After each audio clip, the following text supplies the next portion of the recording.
Can you tell us how much of your... Thank you. I wish it could be under other circumstances. Understood. Can you tell us how much of your mission you have accomplished so far? What the strikes that you have mounted have accomplished so far, in your judgment? Well, first let me say what the mission is. Our mission is to restore a sustainable quiet, sustainable security to our people by seriously degrading Hamas and other terrorist groups' capabilities in Gaza. I think we're proceeding there. We'll continue until that goal is achieved. How much of it is achieved, sir, in your judgment so far? Well, I'll leave that to the discussions of our inner cabinet and our general staff, but I think the important thing to understand is that we can't enable our population to be under continuous rocket fire. I mean, I just want your viewers to imagine the United States being bombarded, not in one city or two cities, but in every city between New York and Colorado. Maybe 20% of the United States would be exempt from this. 80% of your citizens would have to be in bomb shelters or ready to go into bomb shelters within a minute to a minute and a half max. You can't, no country can accept that. We can't accept that, and we'll take the necessary action to stop it. There seems to be very little disagreement about that here in this country, Mr. Prime Minister, but obviously there's concern that a conflict like this can have unintended consequences. And people, I think, are wondering whether you're nearer the beginning of this offensive or near the end of it. Can you give us an assessment of that? Well, whether we're at the beginning of the end or the end of the beginning, I'm not going to tell you that right now, because we face a very, very brutal terrorist enemy. I mean, you know, here's the difference between us. We're using missile defense to protect our civilians, and they're using their civilians to protect their missiles. That's basically the difference. They're embedding these rockets that they're firing wholesale into our cities, terrorist rocketing, trying to kill as many as they can. They're not succeeding because of two reasons. One is because we've developed this incredible missile defense system, which I think is a historic development in the history of defensive warfare. With U.S. help, and I want to thank the American people, President Obama, the U.S. Congress for helping us fund this amazing development. But the other reason we're succeeding, you have to understand, some of the rockets do pierce through this shield. And the reason we're succeeding is also because we're targeting the rocketeers. The rocketeers are firing from homes. These homes are actually command posts of the Hamas and Islamic Jihad army. So that's where they have their secure communications, weapon caches, rockets, hidden map rooms, and so on. These are their command posts. Obviously, we're not going to give them immunity, and so we have to attack them, and we're trying to minimize, as we can, civilian casualties. But with this kind of enemy, we'll take whatever necessary means that we need to take. I tell you, Britt, we try surgical action. We're not indiscriminate. It's very tough. There are always going to be civilian casualties, which we regret, but we have to defend our people, and that's what we'll do. How likely is it that you will need to mount a ground invasion to accomplish the mission you've described? We'll take the means necessary.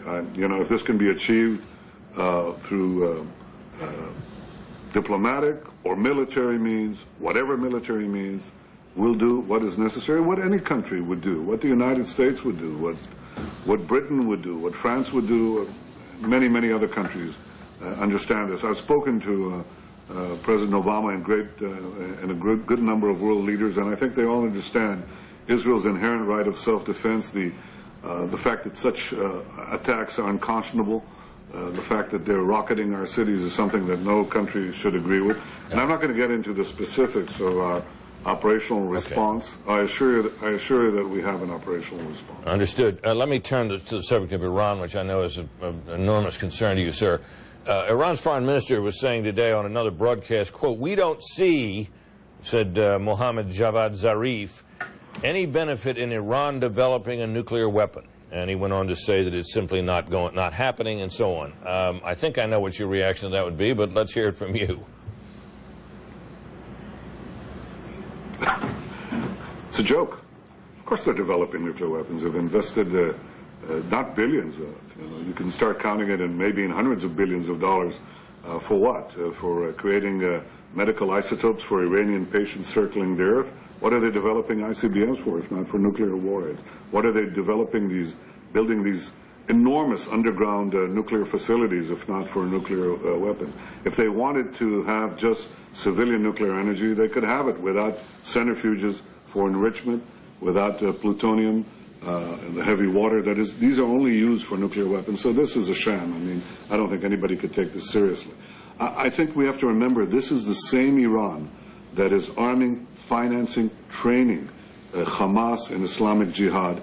This is the preeminent terrorist empire of our time. Not even a terrorist state, it's a terrorist empire. It's got these terror provinces. You don't want this Iran to have neither nuclear weapons or the capability to make nuclear weapons, to enrich uranium for a nuclear bomb in short order, in a few weeks or a few months. They could do that unless that's changed. I think it's possible to stop them, Britt. I think the important thing is to replicate the Syrian deal, where the capability to make the weapons was actually dismantled and removed from the soil of Syria. The same should happen with... Well, we're about, what, 8 days now from the deadline for the U.S. and its partners to reach a deal with Iran to try to dismantle its nuclear weapons program. The situation looks pretty bleak as of now. Your assessment of that, and whether you can see the outlines of any deal that would be acceptable to you? Well, look, Brett, I think that a bad deal is actually worse than no deal. And I can tell you what a bad deal would be, and I'll tell you what a good deal would be. A bad deal would be that Iran gets to keep its enriched nuclear material and the capacity to enrich further to make a bomb, and put inspectors there, leave them with the capability and put inspectors there, trust them not to break out. I think that's a terrible deal. A good deal is what was achieved under President Obama, the United States cooperating with Russia in the case of Syria.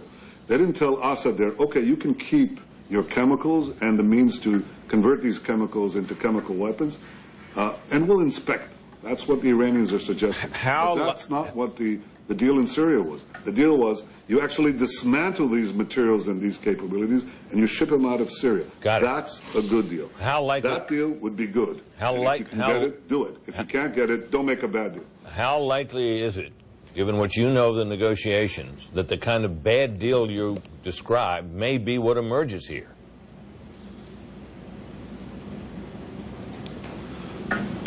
I certainly hope that doesn't happen, because I think it would be a catastrophic development. Because, you know, the Middle East is in turmoil. Everything is topsy-turvy. The worst militants, Shiites and Sunni radicals, are vying with each other who will be the king of this Islamist hill. And from there they'll go on and attack the United States, whom they see as the great Satan. We're, in this case, only your appendage in their eyes. And in a certain sense, they're right. We're part of that same hated civilization of freedom that they despise so much.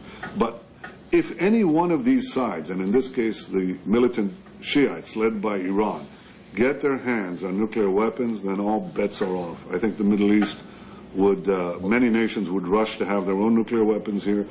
I think these people who support terrorists would now have a nuclear weapon shield. It would be a disaster for the United States and for everyone else. Mr. Prime Minister, thank you very much, sir. I hope it doesn't happen. I'm working so it doesn't happen. Understood. Thank you, sir. Thank you, Brett. Thank you. Our next guest believes the possibility of a two-state solution between Israel and the Palestinians is growing less and less likely, because focus on this Israeli and Palestinian peace has shifted instead to Syria.